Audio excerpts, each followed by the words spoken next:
Hi everyone, it's Holly Ross and Alison Stoll again. We are just chatting about child abuse disclosures.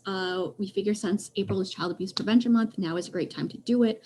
Also, with children starting in-person learning again, more things are opening up. Kids are having access to adults that they would not normally be seeing during the pandemic. So we do expect disclosures of abuse to be going up, unfortunately. Today, we're going to talk about if you are a family friend or a confidant of a child and they disclose abuse to you, what you can do. It might feel like you could only report if you are a parent or if you are a teacher. But if a child feels comfortable with you and they come to you with this, disclosure, you do have power to help them too. So Allison's going to walk through what you can do to help. All right. Thank you, Holly, again. Hi, everyone. So thinking about a family friend or trusted adult within that child's life, that may not be, directly like a family member, a direct caregiver all the time. So as I've said before, the idea that mandated reporters are the only ones who carry the responsibility for reporting disclosures of abuse or anything like that is not true. What that means is as a therapist myself, I'm mandated by law that if some child tells me that they're experiencing abuse, neglect, trauma of some kind, or I suspect that after some comments made in therapy sessions, I'm supposed to break confidentiality to contact DCFS, the authorities, to make sure that that child is safe. When it comes to family, friends, trusted adults, other adults that are involved in children's livelihoods or well-being, you actually also have the power to reach out to the DCFS hotline and again, that hotline is for suspected abuse. So there's no need to do actual investigating work. There's no need to kind of sit the child down and, ask all the questions under the sun. It's actually more meaningful for you as the confidant, friend, close, safe adult in that child's life is actually just to give permission to that child to be able to talk about it however they want to talk about it. And the way you do that is really, again, by saying to them, I'm really glad you're telling me this, because now that you're telling me this, I can do something about it. We can do something about it. We can do something to help you get safe or get away from this individual. You want to make sure that you provide that reassurance and comfort, because again, children who are developing, their brains are developing, the way that children's brains develop is they make meaning out of all the experiences that they have. They start making associations. So when a child discloses abuse to you and your response is with reassurance, comfort, helping them identify their feelings and express their feelings, they then learn, and their meaning-making system inside of them becomes something bad happened to me, but I'm not bad.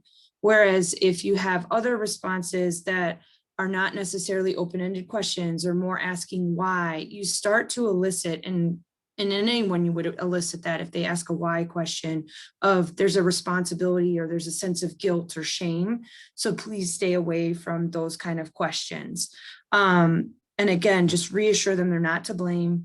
And then also remember, you don't have to have all the answers. As a mandated reporter, I may have more information or may have a better understanding of what to do in this circumstance, but as a human being, it's still shocking. You don't want children, you don't want children to be hurt. They're our future, that's not the way it's supposed to be. Unfortunately, it does happen.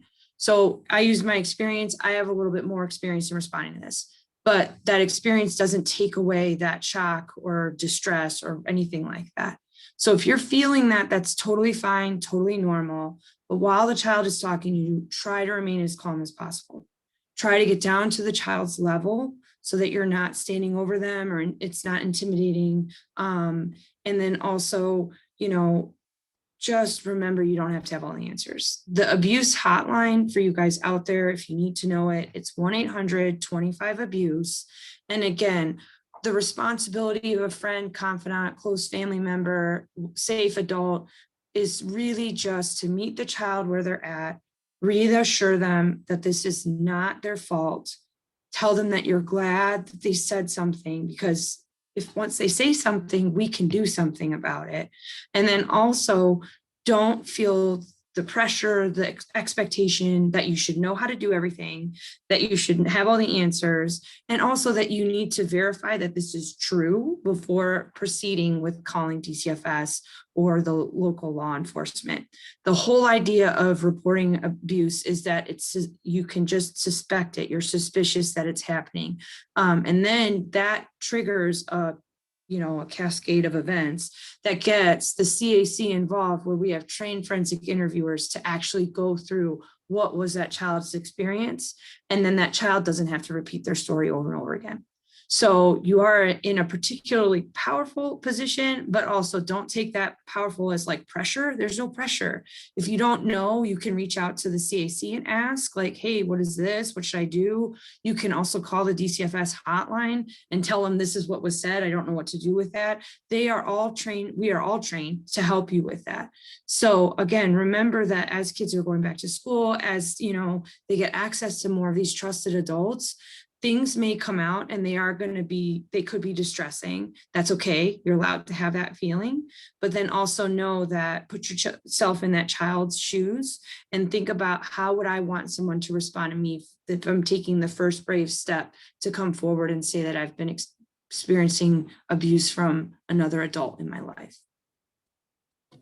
Thank you so much, Alison. That's so helpful. Next week, we're going to be having another video, and we're going to be talking about if your child has a friend disclose to them, what you can do to help. So tune in next week, and thank you again, Alison. No problem.